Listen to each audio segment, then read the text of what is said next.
I'm in a coma. I am so full. Yeah, So. well, we're starting this next episode. Yeah, still at Moses' house. Yeah, we are. After how many burgers? I had 3. You guys are more than welcome to stay until 1 more hour. And he's kicking us out. I think Jen, was it you made the comment like every time we should have more guests instead of like we should have more guest interviews instead of doing what we're about to do today on this episode. Mm-hmm. Because every time we have guest interviews and stuff, we always get fed. We get free food. We got plenty of food from Moses. A lot of food. Extra burgers if anybody wants to stop by. Especially if you guys come back, this episode's probably going to air about a month from recording. The burgers will still be here. I can't even breathe right now. I'm about to pass out. We take care of our people. You guys ever watch, or you guys ever read Archie comics? Oh, yeah, of course. Jughead. Yeah. That big plate of burgers that he goes get to the cafe?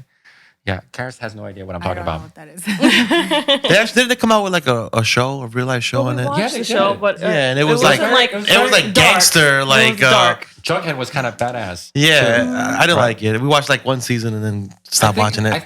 Call me old school, but I feel like it was a little over sexualized too. It was. It was on the CW. I mean, they were trying to make it like more appealing to like the younger crowd. Yeah, like Sabrina the Teenage Witch, same thing. We stopped watching that too. Super sexualized and everything. I'm very dark. What was the first show you said? I didn't hear it. So it was Riverdale. It's called Riverdale. Yeah. Oh, so it was based on Archie comics. Based on the Archie comics, so they had like the Jughead, the characters. Yeah. And we were talking about Jughead because of the burgers, the amount of burgers.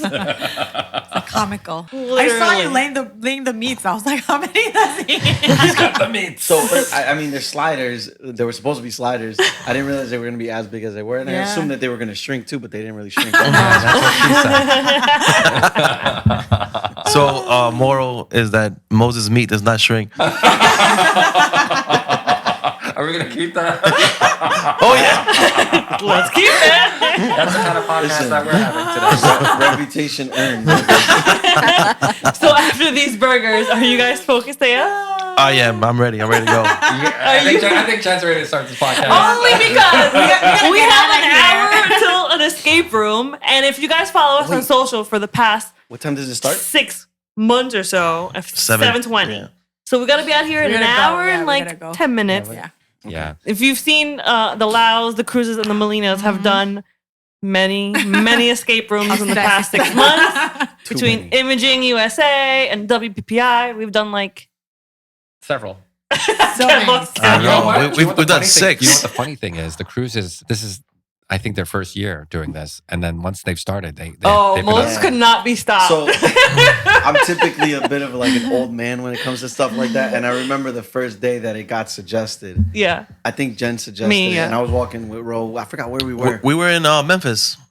Yeah. And Jen's like, let's do an escape room. And I was like, I don't want to do that. Yeah. I remember. Moses doesn't like doing anything. And then I did one. And then... I was like, oh my God. And I think we ended up doing 3 that night. Yeah, I think so. Yeah, you were doing most of the puzzles. Like not leaving any puzzles for the rest of us. He thinks he's in National. Which one? National? So one of my favorite movies when I was younger was National Treasure. And I was... With Nicolas Cage? Yeah. That's a good movie. So between every city that we went to, Imaging and then WPPI, we've probably did like 7 or 8 of them. Yeah. What, all of us together. And Moses and Ben get very competitive. Very. Like, guys, fucking relax, right? We're going to figure this shit out. You're doing it all wrong. You don't understand. If we don't solve it, do you know what happens after? I can't sleep. You lose sleep over this, over escape rooms. And I think our most memorable escape room experience will segue perfectly into this week's episode. Oh, for real, yeah. Is we did an escape room. What was her name? Haley? Haley, yes. In Memphis. Someone else. I can't remember right now. What was the story? It's Haley. Her name is No, Haley. I'm saying the story. So it was two escape rooms that were very near each other. Yeah. Right? Maybe like a 15, 20-minute drive. Haley was our salesperson, I guess you would say, at the first one. Sold us a second escape room at the same place. And then sold us a third one at the other location. At the sister location. And when we finished that one and we beat it and they let you out, she was waiting for us there. Yep. On the other side of the door. Yep. Yeah. Yeah, that was amazing. Yep. So she drove customer service from the first spot and was at the end of once the doors opened, Haley was right there and we were all like bugged out. Like, She went the extra mile, took the 15-minute drive just to see us come out of the escape room. Yep. Yeah. And gave us free shirts. Yeah. Yes. That was thank you. You're welcome. Ben was like, "You gave us all these escape rooms. How much more can I get out of you?" After some many t-shirts. discounts we did get, though. That's Yeah, the one they thing were that they always do. giving- They know how to upsell you after each room. 30% off each Yeah. one. Yep. Yeah. Well, I mean, they were still serving us because they knew that we wanted more. Yep. You know. Yep. Mhm. They were perceptive to that. They saw that we were Oh, all yeah. focused AF. They saw Moses' very excited face. And we're They like, looked at me and were like, "That guy's not leaving until he gets another room." They were watching you on the video, man. They were like, "Man, this guy. We could probably sell him another We gotta room." talk to this guy. He's our target. Anyway, you guys ready to start this podcast? I don't think we started yet. You guys ready to Yeah. start? We're ready. Yeah, we were Yep. ready. Let's do it. Let's get it.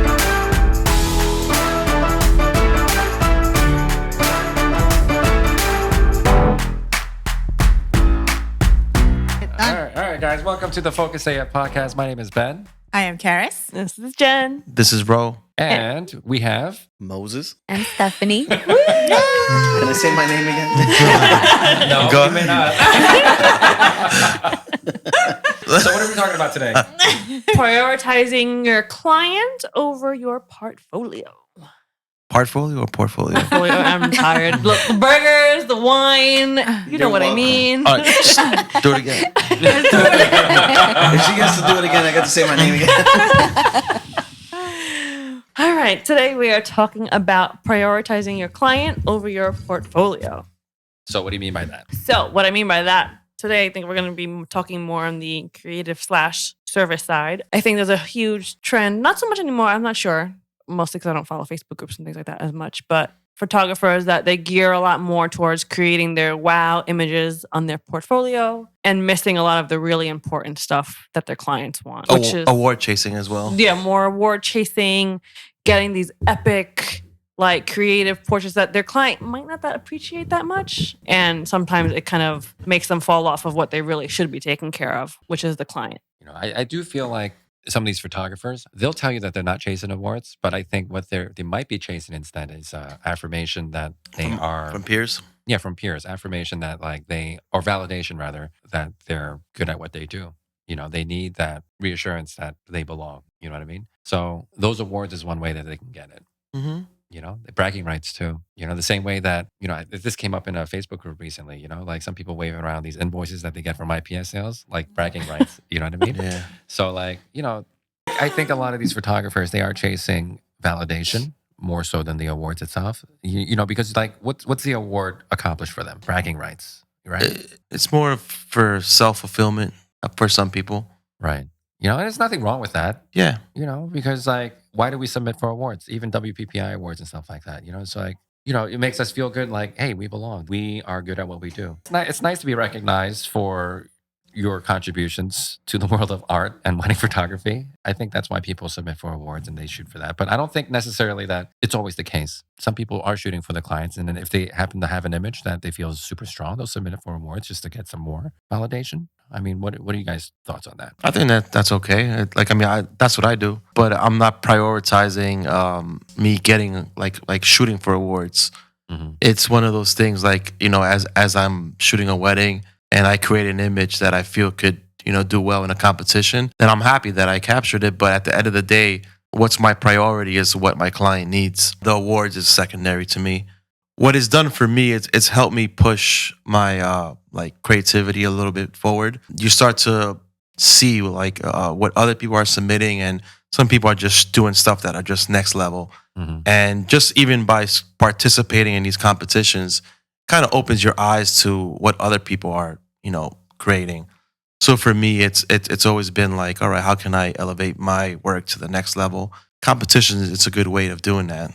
Yeah, I think so too. To push your work Mm-hmm. a little bit further. But it can also set you back as well. Well, like financially? not- 'Cause these things not- are so- not financially, Submitting, like 10 images. But you start to forget why you're there, you know, at the Mhm. wedding, like why they hired you. If you're constantly trying to chase those awards, like you're Well, trying even for likes and stuff, likes and social media validation, you know? You're shooting stuff because you think it's going to get you a lot of likes. yeah. you know? I feel like we're all guilty of that at some point. When Instagram first came out, and you're no longer posting stuff for your client, you're posting stuff like you said for validation of other peers. Mm-hmm. Once you get over that, though, like I feel like most of us have like gone past that stage, like at some point. Mm-hmm. you can kind of remember like what the whole purpose is of the way you treat your clients. Mm-hmm. I think the important thing is to know what I did, not to spend so much time wanting to create those wow images and forgetting to do the safe stuff, the traditional stuff. Because we've heard from clients kind of complain about their photographers in the past about like, they did all of this, but I really wanted this safe shot, this clean shot of this, and I have none of that. It's like all this weird creative angles and things that are not something that they're really looking for. I mean, if they hired you for some specific style or image that they've seen before, then yes, but the whole gallery or the whole day shouldn't be reflective mostly on that kind of work. Mm-hmm. You have to take into account what's really important and not just trying to cloud chase. Mm-hmm. But also on the flip side of that, right? I know this sounds very counterintuitive to what we're talking about right now, but for the first, I guess, 7, 8 years of our career, we were shooting for the clients. Whatever the clients wanted, we shot it. We did make a lot of money. However, at the end of the day, we were very burnt out because the thing was sometimes what the clients wanted didn't align with how we wanted to create. We got into this line of work because we enjoyed what we did or what we do. It was a creative outlet for us. We were able to create on our terms. But like sometimes when you have clients who don't align with what you're trying to do and you're just shooting for a paycheck, that could be a little draining sometimes too. Mm-hmm. You know what I mean? That's when you're a photographer and not an artist for the day. So like, and I was telling Moses this earlier when he was barbecuing those, 100 sliders. For lunch. 110, Ben. 110. It was 110. Yeah, I was okay. So, no, I was telling him like, when we did our workshop with our favorite Mexican photographer. He is Mexican, I think. Right? He's an actual Mexican. Who's that? Huh? Who you talking about? Mr. Waristi. Okay. So he said, you shoot for yourself. You should shoot for yourself. He's always been huge on that. Like I've listened to so many podcasts or interviews, and he's very, very like he voices his opinions on award chasing, and Mm-hmm. he doesn't care about it Mm-hmm. at all. It's It's not about authenticity in your work, right? So I guess where do we find a balance between serving your clients and also serving yourself in that way? Like that you are being authentic to yourself, your brand, and the work that you produce, I think you have to think of like, is the award chasing bringing you a return in any way? Financial return or Yeah, like emotional, spiritual I fulfillment? feel like everything, but mainly I feel like people are doing that because they think it'll bring them a return financially. Like if it'll be more appealing to someone browsing their website and seeing like, oh my God, this is an award-winning photographer. Mm-hmm. Do we think that really works Mm-hmm. on clients? I mean, you were the Grandmaster #1. No, I won first place for my category. Mm-hmm. Kind of a big thing, but it did nothing for me in my career. It's more of like a pat on the back in the industry. Felt great. I felt that I accomplished something and I got a little recognition, but it did nothing for me to get extra bookings. So a lot of people chase awards, but they have no way of like leveraging it. Mhm. And by showing that you've won all these awards, I don't think it does anything. Yeah. The not award is probably worth more than what I won, to be honest. I got a wedding wire one, which is not as good. Yeah. And I feel like until awards become that, I think most people won't really care about them until then. And the ones that do, they're either trying to push some type of workshop or trying to educate it in the industry. So for them, it's validation among their peers. You need to serve the clients first and foremost. So how do you best serve your clients, right? Well, you best serve them by being the best version of yourself, delivering the best version of yourself. So there is a way, and I think Moses talked about this earlier when he was grilling those 110 burgers out there. There is a way to do both.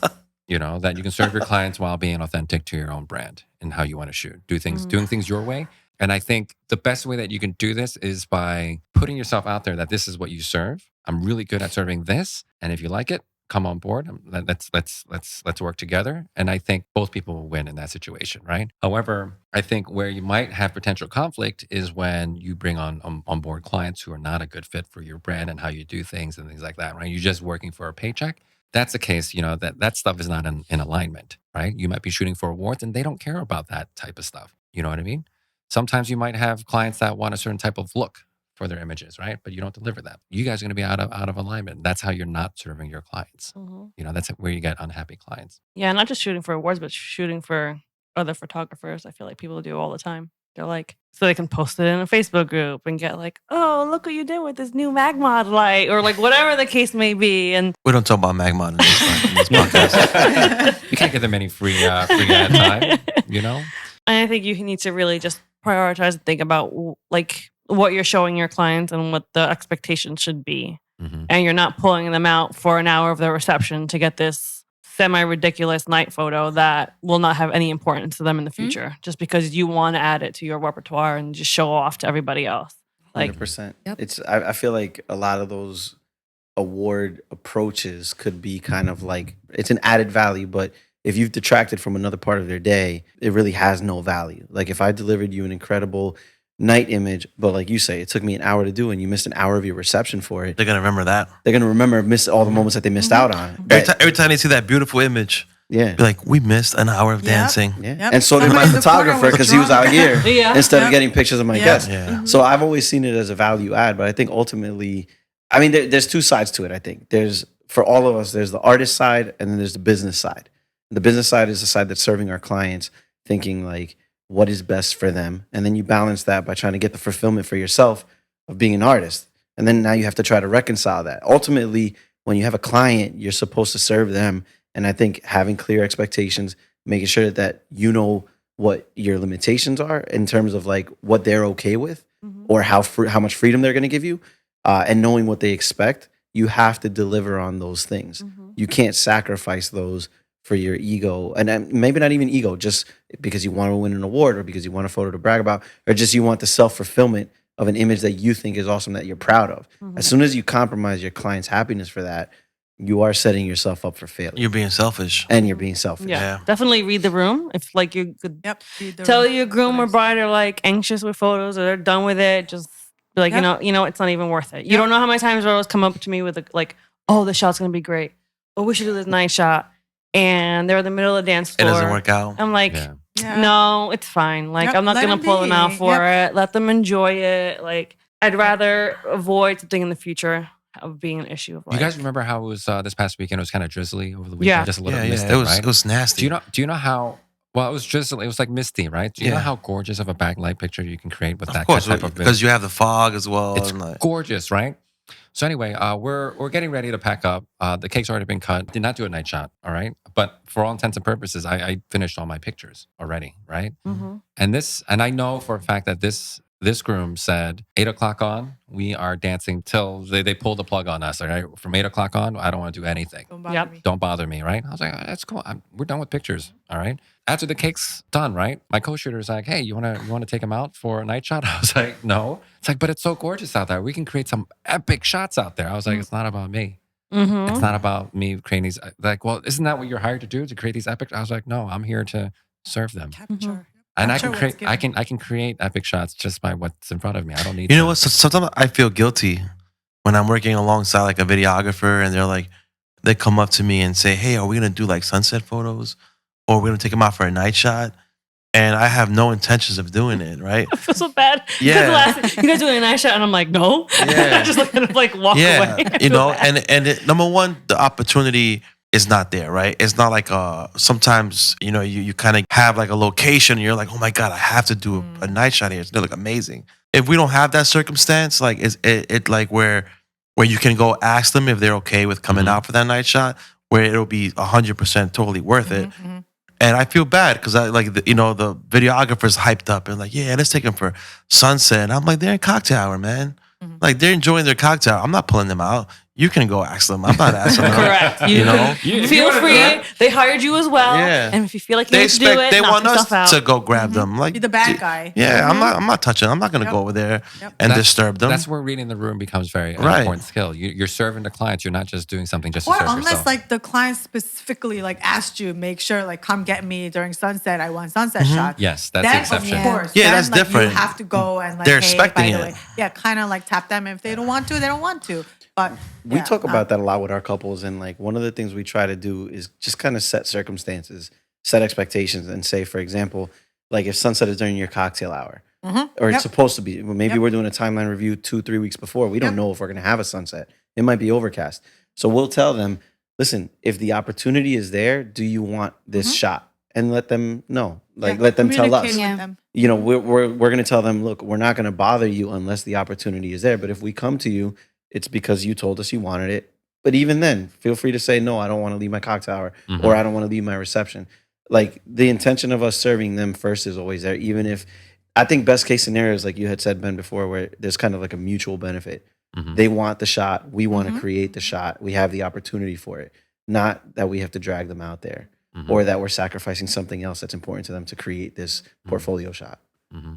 On top of that, you could ruffle feathers at the venue. Like if you just take your couple out of nowhere without telling them the maitre d'. I did that once. Yeah, and you have to be respectful for they're trying to run a tight timeline. And if you take them out when they're supposed to be cutting the cake or something, they get pissed off. So a lot of times you just have to be mindful of that. And on the venue note, respecting them and their property and their space. And their house rules. Their house rules. Like, yes, that shot may look amazing, but not if you have to move all the furniture in the room and then get like I had this videographer. a very upset venue I staff. had this videographer say, hey, let's pop champagne in the room. I was like, no, we're not doing that in their bridal suite. I was like, you're going to make a giant mess. What? Right? I was like, no. Wait, he's gonna pop it or just spray it? No, he's gonna pop it. Hey, shake it. Oh, we want to spray it. Yeah. We pop them all the time, but we're not spraying in there. No. Yeah. He's trying to make it like a Formula One race. Like they won the championship? Yeah. I was like, no, we're not doing it. It's like, why not? The picture's gonna look amazing. I was like, it's not about that. Like just chill out, man. Yeah. That's where we all get, like, photographers get in trouble at venues or spaces because they've done things they're not supposed to be doing. Now you know why we can't get nice things. Speaking of churches, why do you think we get yelled at all the time about churches? People like do you. not respect the altar. Not to get all preachy, but like, that's a sacred space. You do not need to be all up in there with your 35 millimeter, or you do not need to be on the ground pointing up to get the cheesy hand shot in a church. It's fine. Stay where you need to stay. It's not photos we haven't seen before. Respect the space. It's not about you. It's not about your portfolio. You just gave me a great idea for next year's April Fools. You're hearing her first. I'll tell you guys later. Oh. Do not do anything in a church, Ben Lau. I'm gonna go to church and act the fool. Gosh, I even heard there was I went up at the balcony of a church, and then I remember like the band members were looking at me weird, and then I asked one of the singers, like, is it okay if I could be here? She's like, yeah, it's okay, you could be here. It's just there's some photographers that actually get in our faces, like, while we're playing. Oh my God, yo. And I'm like, oh my God, really? He's like, yep, I feel bad. But he's like that because photographers has stopped the ceremony, the actual ceremony, to get an actual shot. Oh my God. You see what I mean? Yeah, The nerve. You're shooting for yourself. You're not shooting for the Oh client. boy. We did a wedding years ago. The bride had a whole big thing with him. She sent him home like early on. He was screaming at me and Jen throughout the day, like we were in his way, whatever. Very old school guy. And during the ceremony, he stops the rabbi and said, "Please move over here instead." Everyone was baffled. Like, my gosh. the bride looks at her mother-in-law and goes, "This is why I sent him home," And because she hired him, the mother-in-law hired the videographer without them like consenting. Mm-hmm. They didn't want a video. If they weren't able to get the videographer they wanted, they didn't want a videographer, and that's what happened. So like, I'm not surprised people do stuff like that. I know it sounds like, oh wow, who would do that? And then you actually hear about it, or you actually see it, and this is why like if the rabbi is off center, I'm not gonna stop. I mean, it annoys the hell out of me. If the couple's off center, right? It bothers the hell out of me. But can you imagine that stopping the religious ceremony to tell the rabbi to scoot over? Some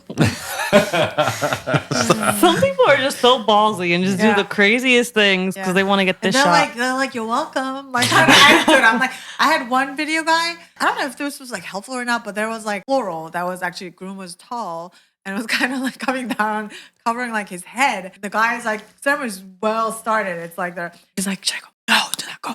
I'm gonna go. And then he goes, lifts the thing, and he's like, you're welcome. I'm like, Oh my God. You're welcome. are you serious? You're welcome.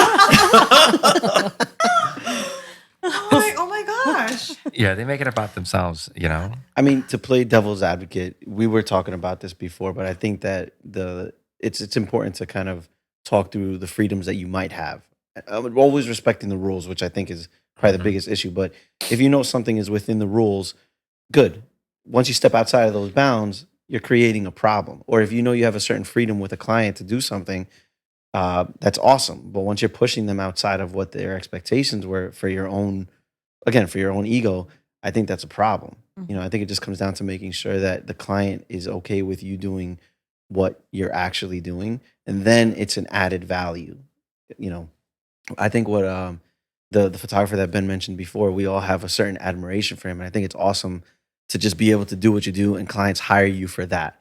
But I'm sure that he's serving them by setting that expectation, and they want him to do what he does. If you said, if your client came to you and said, I don't care what you do, I just want you to do whatever you want, and you have that freedom, you're gonna go nuts. You're gonna say, cool, I'll take advantage of that opportunity as much as I can.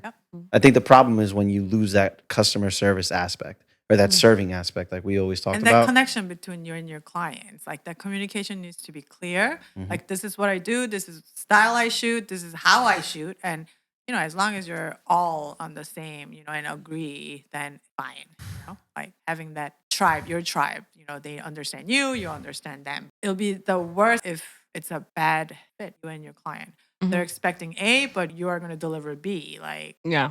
That happens every now and then. Yeah, angry couples. I think that and then we learn. happens We learn. There's a miscommunication in Yep. the process. Bad fit. Yep. Or sometimes like your screening doesn't, Yep. somebody Yep. gets through. And then you know? on the wedding day, they're totally different people. Yep. They fall through the cracks. They could usually. I feel like when that happens, it's like a referral from a past client, something like that. Or from Ben now.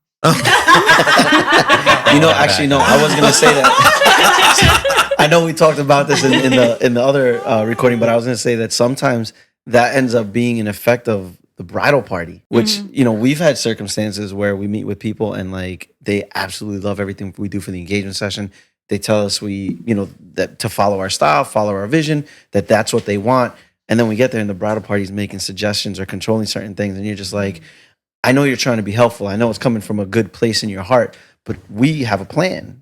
I didn't show up here and meet this couple for the first time, I always want to say we could do that at your wedding when when your wedding comes. Can we put the bouquet on the train? I think it looks really cool. My photographer did that. The best is when the bride is actually like low key, doesn't like any of that stuff, and you have the wedding party suggesting these things, and she's like, no. We had I'm that not happen. doing that. We had that. It was hilarious. But this bridesmaid, where were we shooting? I don't want to say where we were shooting, but we were shooting this venue that's very unique. And so there's this big open area with a statue in the middle. And one of the bridesmaids starts grabbing everybody. Let's go take a picture in front of the statue. And this couldn't have been more than like 30 seconds after the bride leaned into us and was like, can you make sure we don't take a picture in front of the statue? So I see this and I'm like, I just put my camera up and I let them arrange what they're doing. And the bride walks out of the shot and comes up to me and she's like, I thought we weren't doing this. I was like, we don't have to. She's, this person is the one pushing for I it. throw everybody under the bus. I don't know. Yeah, Jen does. She's Bridesmaids going under the bus. Yep. Groomsmen going under the bus. They're I all even going under asked the them bus. in front of the bride, hey, she asked this. Do you want this? She's like, no, not really. Yeah. I love when Steph does that. I do the same, like because it happens. You get a lot of requests. They don't realize that they're stepping on your toes. They're just trying to be like trying to be helpful. helpful. Yeah. So a lot of times I'll tell them straight up, like, yeah, sure, not a problem. Let me go ask them if they want to do it, and we'll do it. And I always do. And 90% of the time they don't want to do it.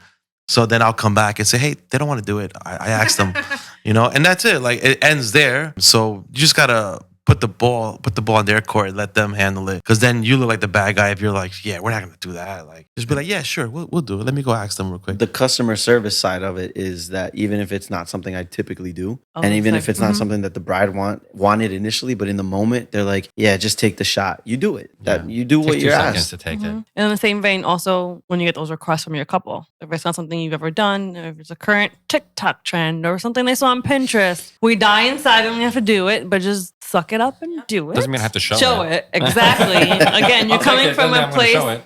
of service. So you be like, yes, we will do your request. What we won't do is accept like a link of like 100 images that they want to recreate, because then you have to explain like, you're hiring us for who we are and what we do. Give us your 5 months, like I will die if I don't have these photos. Like they have to be that important to you. And then we'll replicate those. But the rest, whatever happens, happens. But we're going to do what we do, but also at the same time serving you and what you want, but just not an encyclopedia of shots. Yeah, we'll put our spin to it if Yeah. we can. So what's the moral of today's story? Don't eat cheese on your slider. I don't think it was the cheese on the Don't slider. put 110 sliders. The moral of the story is to serve. Serve clients first. Serve Yep. clients first. Then yourself. Then yourself. And- Photographers last. But I also want to say it's not wrong to shoot for your portfolio either. Just do it in a way that you're not disregarding your client. And then when you have that, like when you covered all your basic and like what you know you need Yeah. to, and then you have that extra time, then yes, go creative, go do all your things. They won't mind, but like don't make that your priority. Yeah. I kind of like what Victor Lax said at his workshop. He goes, one for you and one for me. You know, and that's how he approaches, Yeah, you know, yeah. Yep. his And I balance shoots. it out. like the Bugs Bunny way better. One for you, one for me. Two for you, 1, 2 for me. 3 for you, 1, 2, 3 for me. I think I like that one better. That's how marriage works too. Facts. All right. So this next segment is brought to you by the Focus AF Summit. Okay. So He sounded so excited about that. this is a good segue. Today's topic is a good segue into the sales and marketing segment. Talking about the curation of your portfolio, what you guys show online to get your clients. What do you do to curate what you show out there? Because here, let me tell you why I brought this up in my live earlier this week. Because I was talking to Moses about this too while he was grilling the 220 burgers out there. It was the cheese, man. It was the cheese. The 220 burgers out there. All right. So, I've come across a lot of folks who, they say, oh, well, I'm posting regularly every day. I'm blogging every other day, but I'm not getting any attention. I'm not getting any traffic. I'm not getting any kind of engagement, right?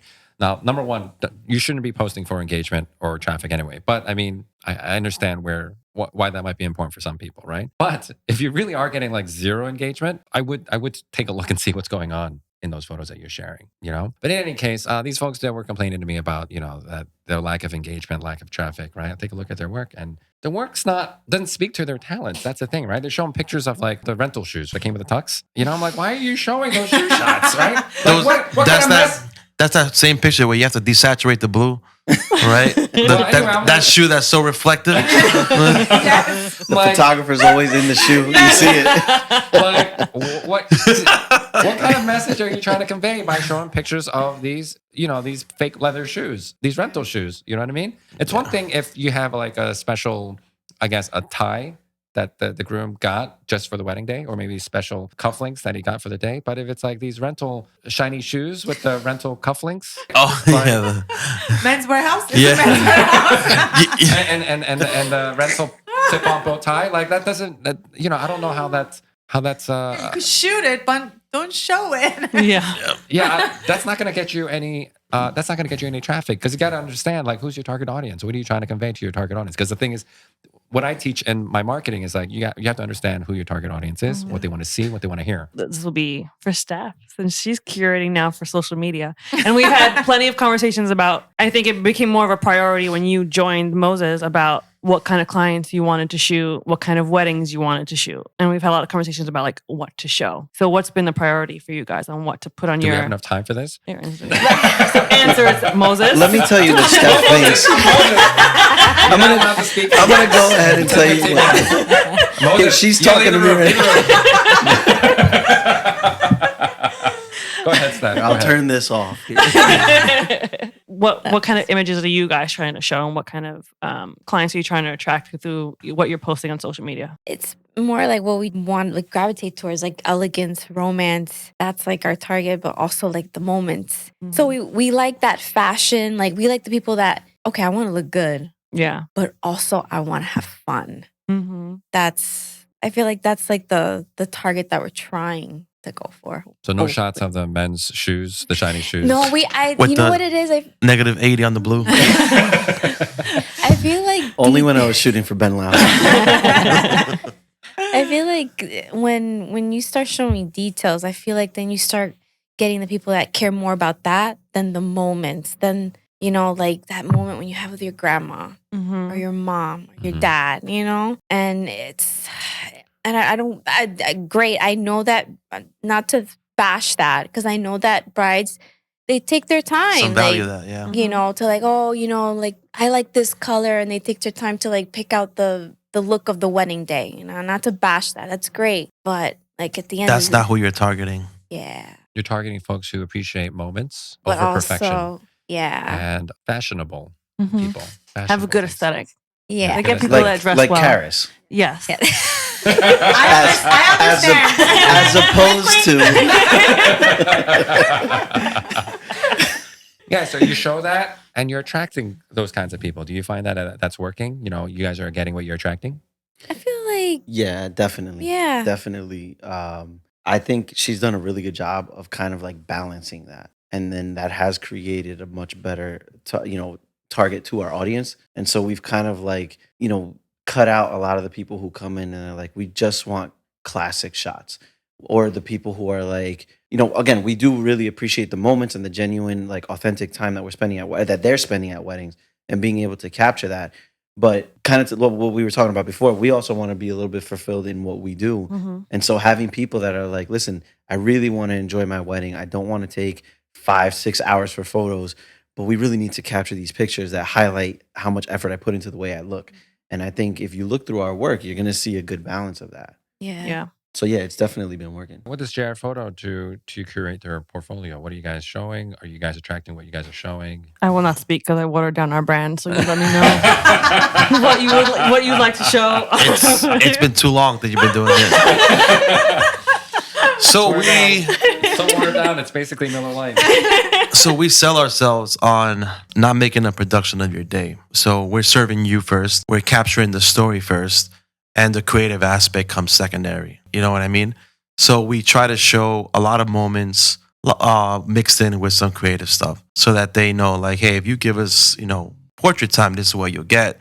But our priority is to tell your story. Are we doing a good job at it, you think? I think so. Yeah, I think we and are. our website definitely has the copy and the images that speak to that. And for social media, it's gotten easier. I think we all, before carousels came along, you had like, what's going to be my one image that I'm going to post that's going to be incredible? And then that's when me and Ro would get into our problems because he'd want like this creative shot. And I'd be like, oh, I want this moment.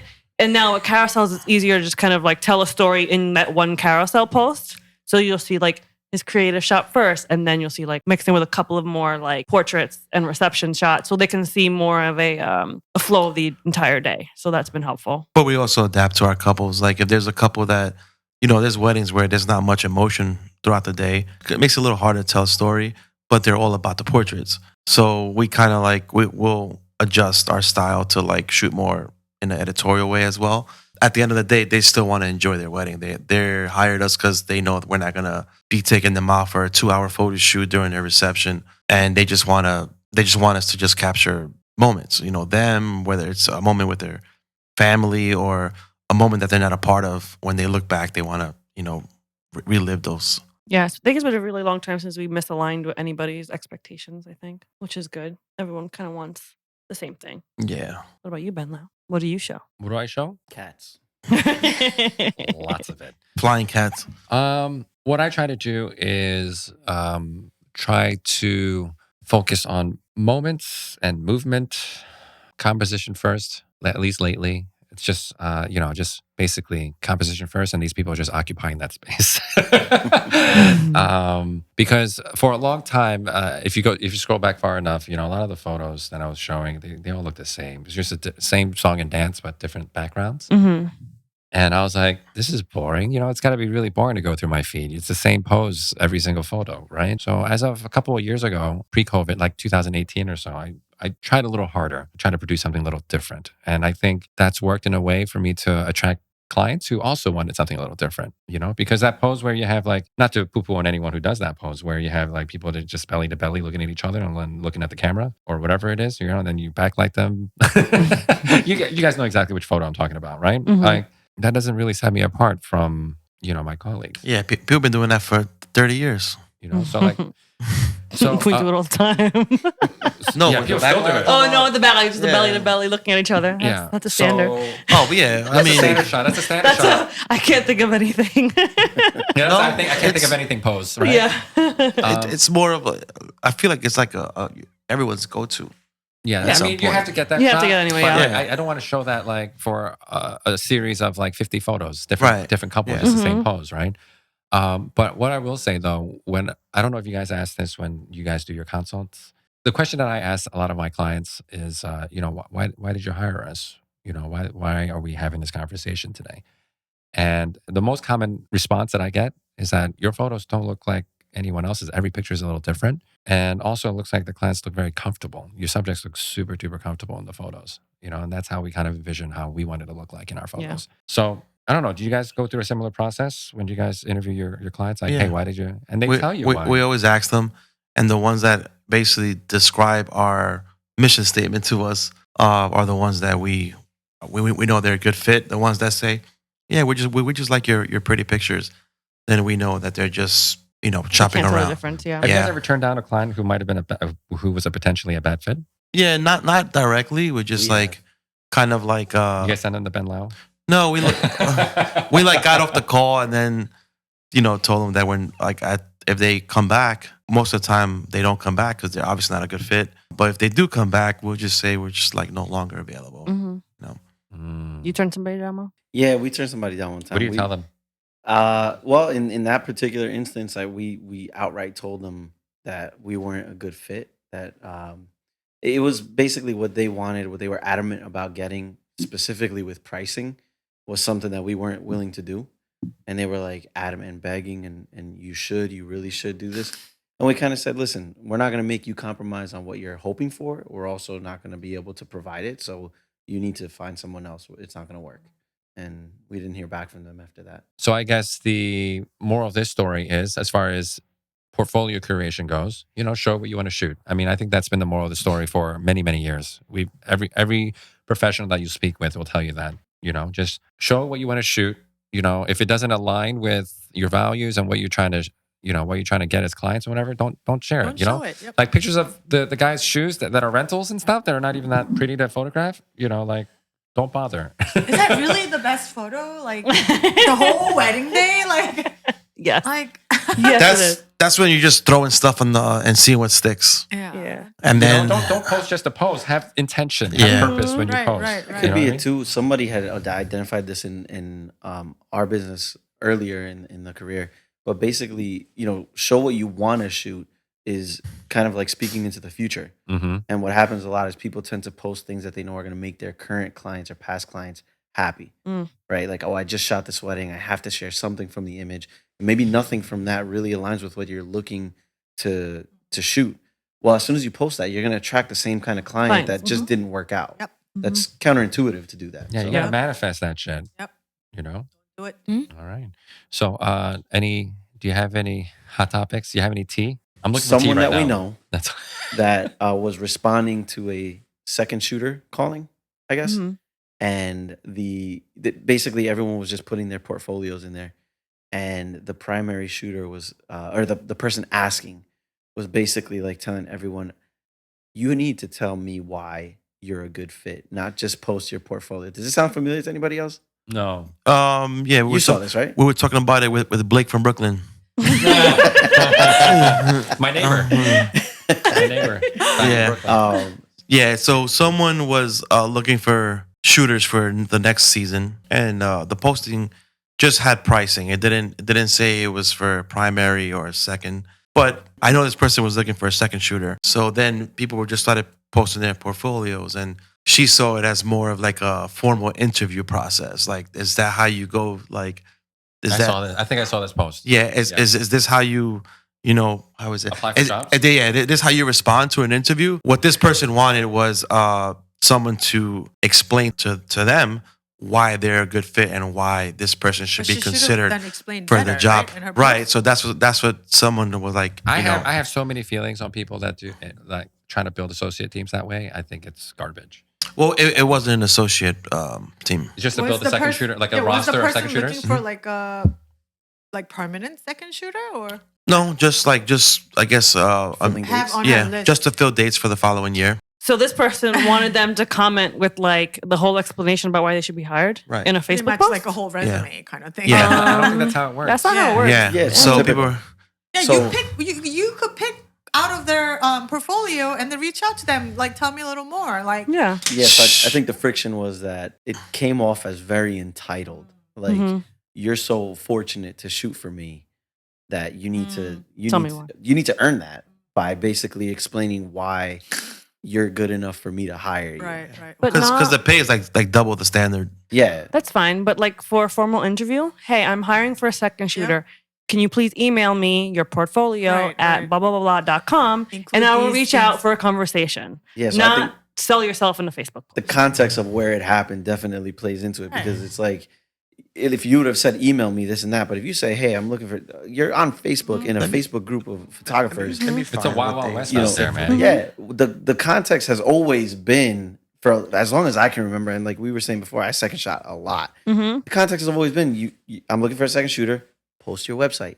That's standard practice. Practice, yeah.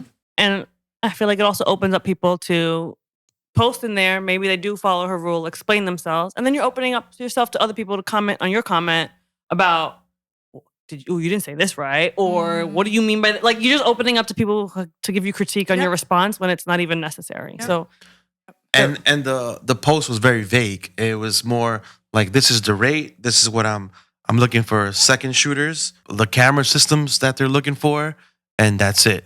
So people were posting their websites. But I shoot Canon.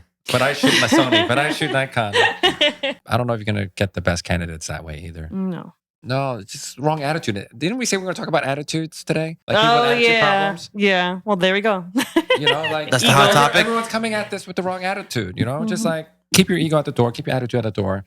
Come from a place of kindness, compassion, empathy. You put all that positive juju out there in the universe, it comes back to you 1,000-fold. Okay? And if you're looking to hire people, that's not gonna make people want to work with you. You're not being easy to work with. Yeah. You can pay people triple and nobody will want to work with you. Mm-hmm. You know what I mean? Because you're such an insufferable human being. You know what I mean? And honestly, this person's always looking for second shooters. It's So probably because you can't keep them. yeah, Right. pretty much. You know what I mean? Well, more of the story. Be a nice person. There we go. It's always the same moral of the And- story. and- Have a good attitude. Be kind. Always. you always. Be kind all the time.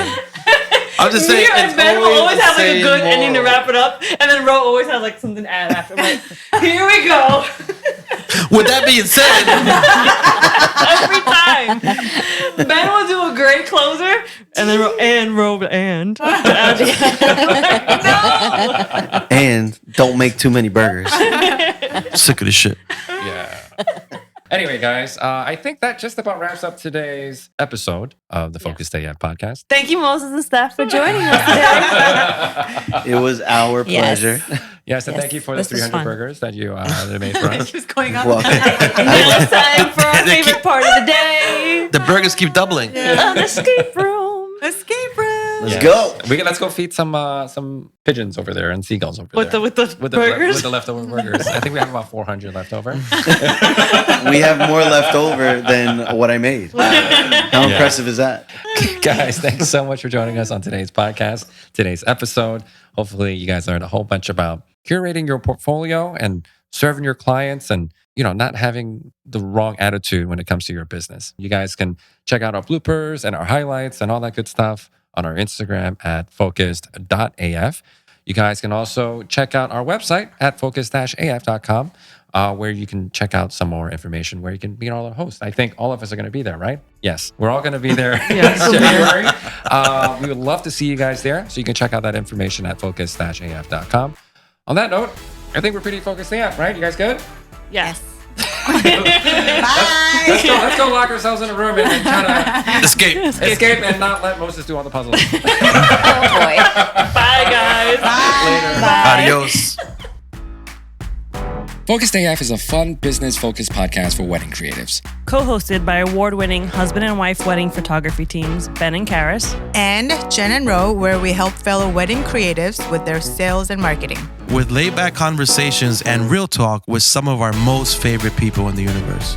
And with that being said, are you focused AF? I am focused AF today. We are Focused AF. I think I might be focused AF. Welcome to the Focused AF podcast.